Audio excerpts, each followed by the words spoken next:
Hey, my crafty friends, coming to you on another Tuesday morning, and I got a really special guest. This is the first time we get to see somebody different than one of the ladies. We get to see one of the guys.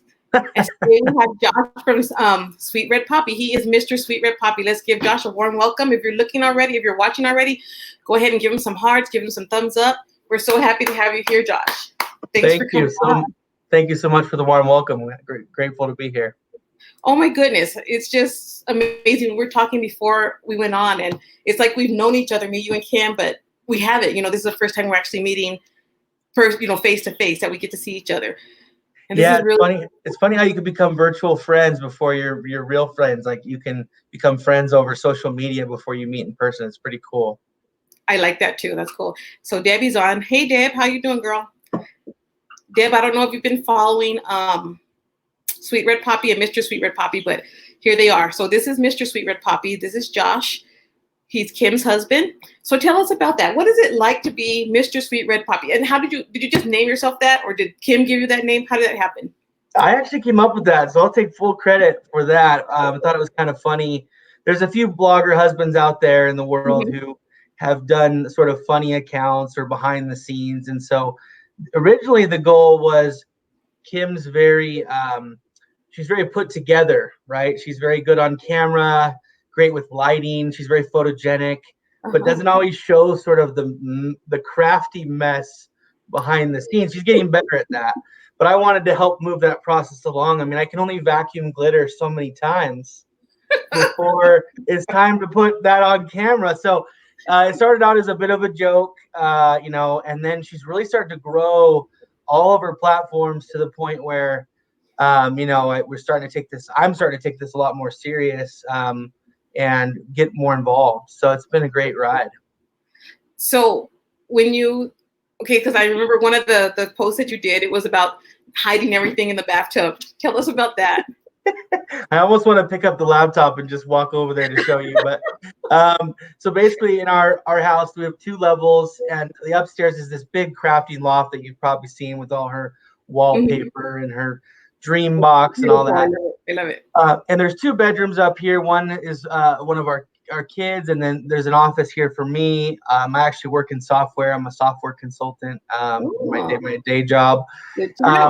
But there's a bathroom up here, and our daughter, she showers downstairs, and the kids' bathroom down there doesn't really want to use this bathroom. And so sure enough, Kim takes full advantage of that. Oh, this tub never gets used, huh? So he has 3 bins of Christmas and Halloween and all this stuff up there.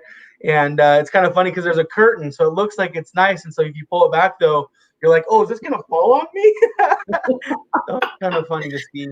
Well, we have to maximize our space. Crafters, we get more and more stuff, got to organize, got to maximize that space. That's true, but I think for utility closets, it's violating the current code right now. I got to probably pull those a little further away from.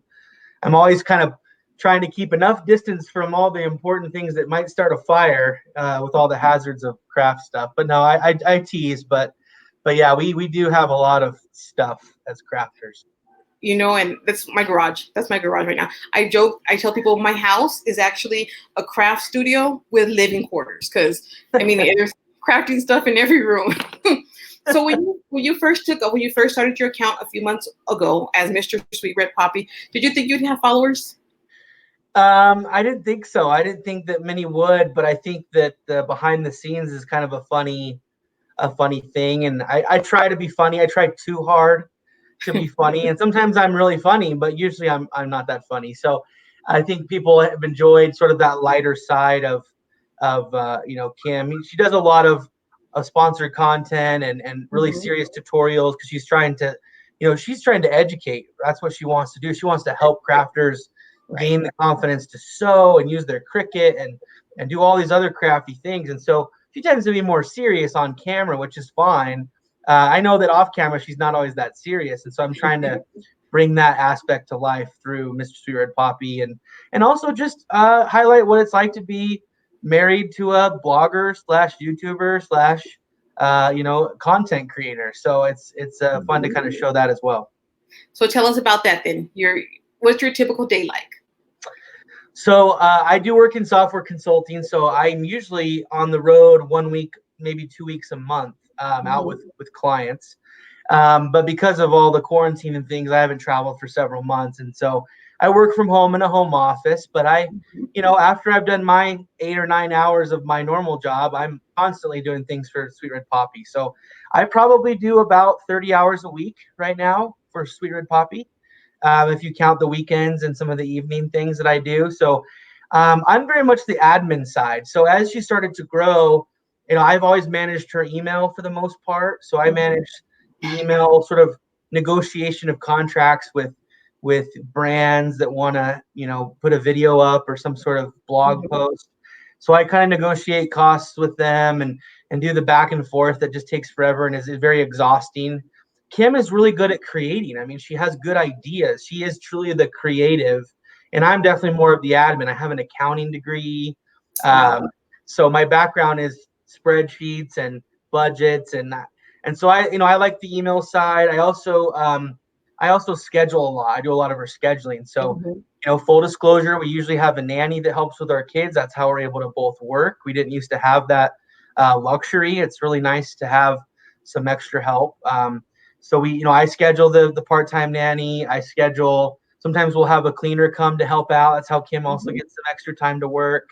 So it looks all glorious on Instagram, but there's a lot of people helping behind the scenes, and so I schedule a lot of that. I also schedule the filming. So whenever she films a video, I'll schedule for me and the kids to be gone so that it's not so Mhm. loud in the house because our studio is in our house, and which is sometimes hard. And we have a lady who helps us. She's a videographer who does a little bit of editing for us, and she'll come film sometimes and help a little bit with that. So a couple of part-time folks that help out, and I sort of manage all those logistics, the calendar, the email, the negotiation. Kim's more focused on ideas and trends. She follows trends. She's huge on Pinterest. If you notice on Mhm. Pinterest, that's a big spot and she's always looking for the next best thing, similar Mhm. to like Jennifer Maker, where they're just constantly looking for what's going on right now and how can I create a cool, fun project that's easy to do for everyone. So That's cool because it does keep the rest of us going. Knowing that whatever she comes out with, it's good. It's on point. Whatever she comes up with, we got this.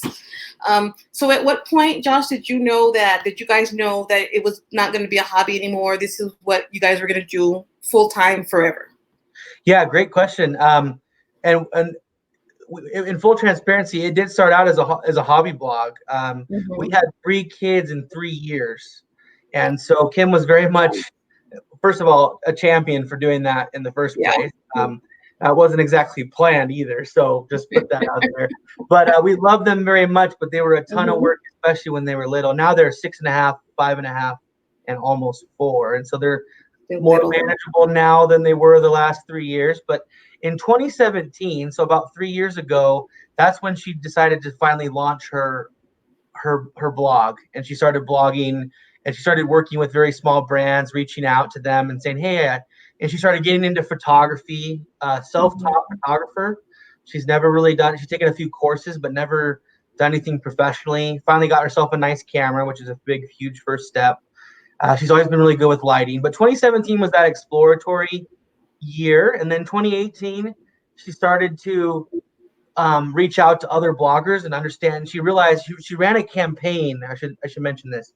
Cricket hired her to be the campaign manager for one of their campaigns, and so her job was to just coordinate all the deliverables among like 50 or 100 bloggers for this certain Wow. campaign. And she was Mhm. paid an hourly wage to do it. It was a part-time gig for her for a couple months. But what opened up her eyes was how much money you could make in blogging, because some people were charging $50 to do the campaign, others were charging 5,000. And she Oh goes, "Why wow. is there such a discrepancy in Yeah. what these folks are charging? How is this even possible?" And she started to look into their following, right? What's their web traffic like on their website? Do they have Instagram, Facebook, YouTube, Pinterest, Twitter, any of the others? And those with very large followings across those platforms were able to charge more. And so that opened her eyes up in 2017, 2018, and she said, I could do this as a full-time gig, right? I could really probably I'm going to try. And boy, did she try. She stayed up overnight learning to code her website. Oh She man. learned to monetize, to do SEO, to excuse me. She learned photography. She learned video, and she's really good at video. That's one thing we found in 2019 was how good at video she really is. And Mhm. obviously, video is a big thing now, and it has been for a couple Yes. of years. But 2 Yes. years ago, it wasn't that big as it is. It wasn't as big as it is now, especially in crafting and tutorials. And so that's kind of the evolution. And then this year and even last year, we've had some awesome partnerships with some brands. So Joanne will be the biggest one that stands out in my mind, as Joanne's become, Kim as a little girl went into Joanne's with her mom. She loved Joanne. So there's this sentimental piece to Joanne that Yes. it'll never leave her. It's going to be special forever. But then they reached out and said, we'd like to make you one of our ambassadors. And she was just Wow. in tears for days. It was so special. And now it's really become quite a relationship. Now, we now drive some of their affiliate sales, and we do a monthly post with them, monthly video. Hmm. We partner hard with Joanne and several other brands as well, but that's probably the main one. And that really has helped her traffic grow. And obviously, she's just so talented. So it's been about 2.5 years of her, fully invested in the blog. And only in the last 6 months have I really um, questioned what I'm doing for work and started Hmm. saying, do I have a place here? If I decide to join, will I be able to bring in revenue? Can I help scale you? Because that's what my goal is. I want to help scale her to more people, to more content, right? Because every hour she spends editing video or answering email or doing things that could probably be outsourced or that I could do, Hmm. is time that she could be in front of the camera thinking about how to make a new paper flower or how to sew something differently than it's currently sewn. And she just is full of ideas. And so she should be out there ideating while we're taking care of the rest. That's kind of how I feel about it. And that was going to be my next question. Do you see yourself leaving software and coming to Sweet Red Poppy, you and Kim just running this full time? So that Yeah, was sorry, my internet was kind of cutting out there for a second. Hopefully it stays connected. But yeah, I mean, it's kind of a weird time where she's doing really well, but we're trying not to get ahead of ourselves, right? right. We know that blogging and internet content can be very seasonal. It can have ups and Mhm. downs. Obviously, Christmas time and all the holidays are big for Yeah. all crafters. Yeah, that's big. Q4 is always a good quarter for anyone in the blogging crafting world. So, but there's usually a lot of dry spell. There's not a lot going on in the summertime or even in January. So Mhm. it's hard to fully go entrepreneur. I'm much more of a have the benefits and work for a company sort of guy. And Kim comes from a long line of entrepreneurs. A lot of her grandparents, her father, her brothers, they all have their own businesses in different ways. And so I'm more risk averse. I'm not a true accountant, right? I got that green visor, doing my taxes, head down, doing the numbers. I have a hard time with the risk. But at some point, you just got to dive in and say, we're in this together. It is fun working with her. She's so talented, and we're very different. We have Mhm. completely opposite skill sets. I mean, I wouldn't do very well with any sort of, you need to come up with an idea. I would have a hard time coming up with ideas.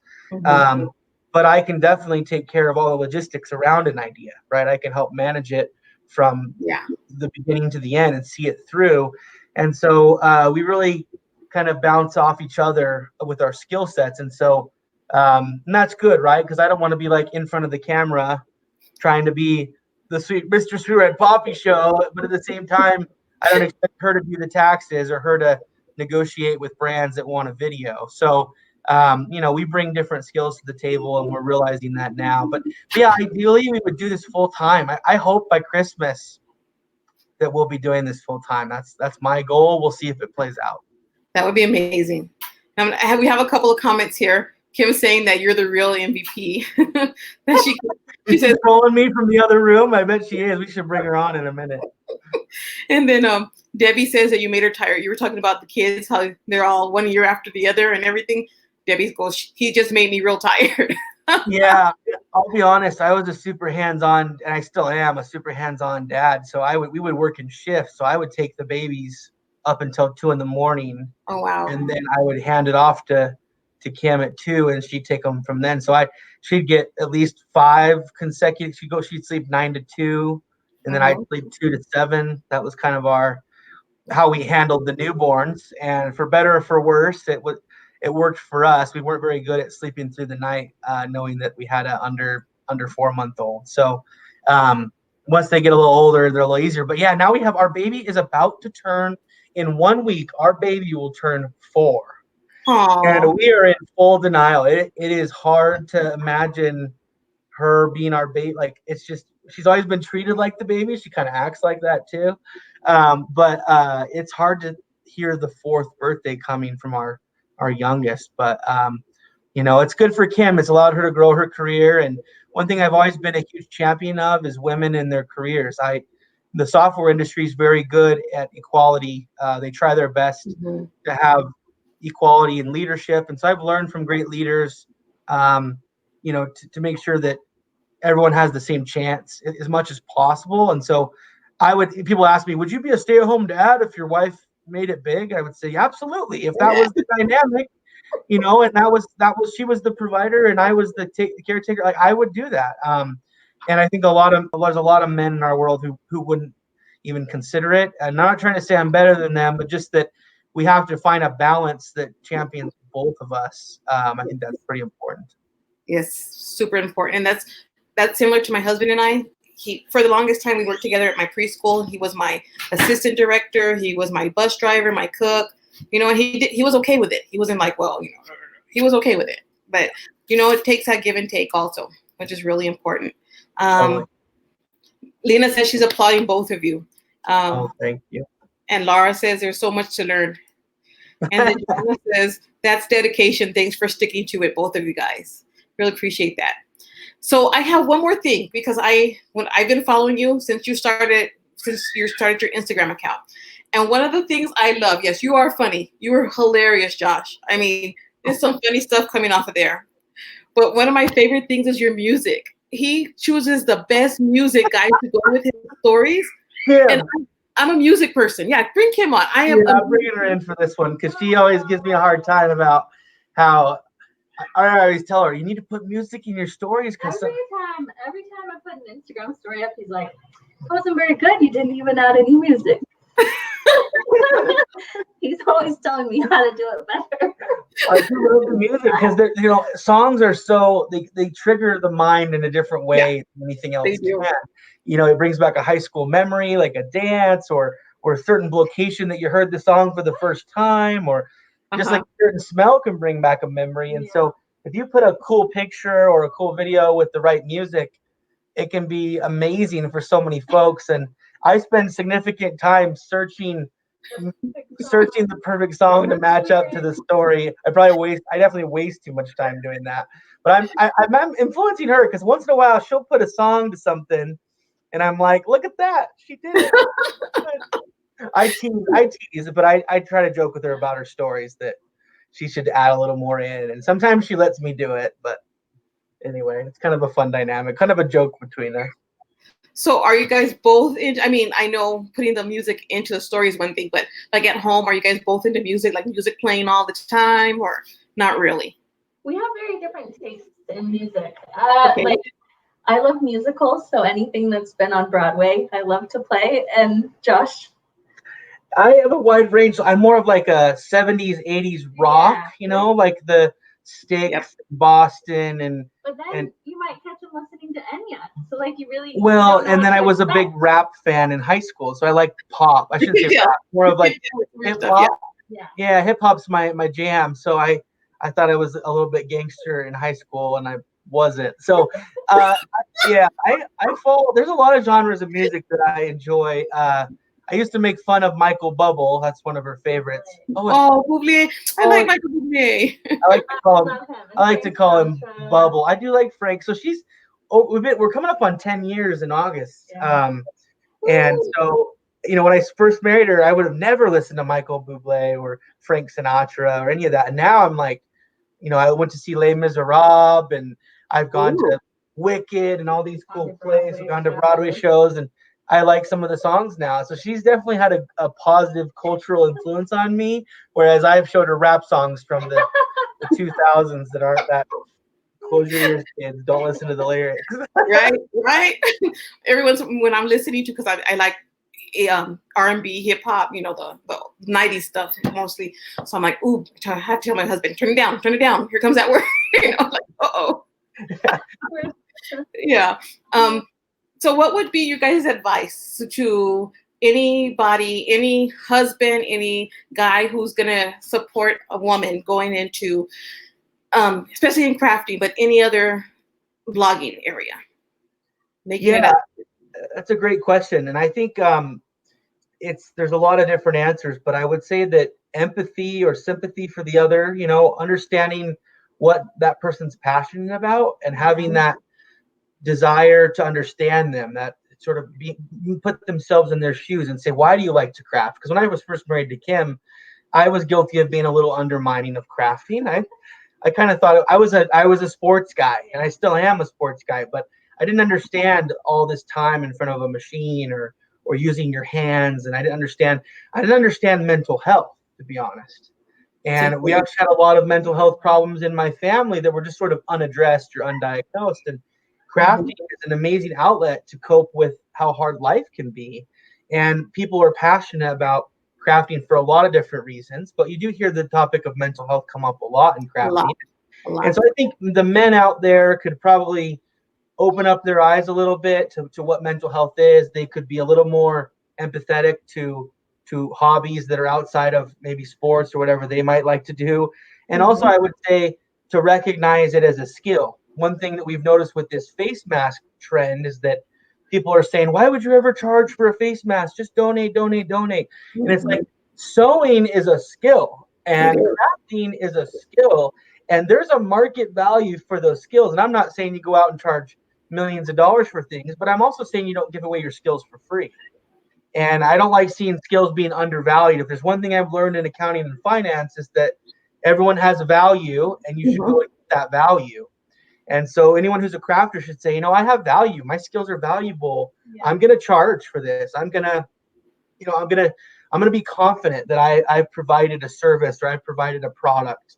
And I think that would help. I think, men and women could come together in that regard. And, it's taken me 10 years. So that's a lot of 10 years right there. But, I think, that partnership, it's important to have that perspective, to put yourself in their shoes. Thank you so much for that. Thank you because it's true. A lot of us do. And unless we start thinking of ourselves as having a skill, then other people aren't going to think that either, including our husbands, including our partners. So that's something really important for us to understand. So thank you so much. Josh has always been really good about reminding me, like, how many hours you spent on a project, the materials, the price behind that. Also, how much time did you invest learning that skill? Like, someone doesn't learn how to sew or use a Cricut overnight. You have hours and hours of research that you've put into that. You have the price of the machine, the materials. So when I did start selling on Etsy, when we first began, he was really good at reminding me, like, this is worth a certain amount of money, and don't just give away your time and your value for free, because you deserve to be compensated fairly. And that was hard for me at first. I was like, oh, it's not worth anything. But he kept building me up and reminding me, no, what you're selling is worth something, and there's a market for it, and you deserve to be paid fairly for it. So you guys remember that. All my crafters in my group, all my friends, save it. Bookmark this interview so that you can come back when you're having a hard time charging people for something or thinking that you're worth anything. Bookmark it and come back to this part of this interview, because you heard it. You heard it directly from Josh and from Kim that what you do is worth more than just saying that this is what I did. So don't undervalue your time and your skills. Very good. So before we go, Kim, can you tell us more about your new Patreon account? I can. So we launched a Patreon, the beginning of this month? May 1st, 12 days ago. It's something I wanted to do for a few years. Josh finally pushed me over the edge, which was nice to have some support. And we have different levels. So there's a base level that is $10 a month, and it comes with monthly printables. So we had some really fun designers that we got to collaborate with this month that created some crafty printables for us. So you could put them on your wall. I made a shirt with them. We saw lots of cute projects. And then there's another tier that has SVGs in it, for your Cricut machine, and then sewing patterns. So something I've wanted to do forever, finally putting my sewing patterns out there. It's been really fun. It's been a lot of work, but really fun. So anybody who's interested, go to Patreon and look for Sweet Red Poppy. Yep. If you're not sure you're ready to actually become a patron yet, jump on Kim's Instagram account at Sweet Red Poppy, and also on her Facebook group and her Facebook page, right? Yep. You can get to those. And I guarantee you're not going to want to stop going through and scrolling through and learning all those things. So sweet. Thank you. Also, I want to throw in there too. There's also we're opening up a store on June 1st, and so part of the group, part of the perks of the group is you get those PDF patterns as part of the group if you're on the higher tier.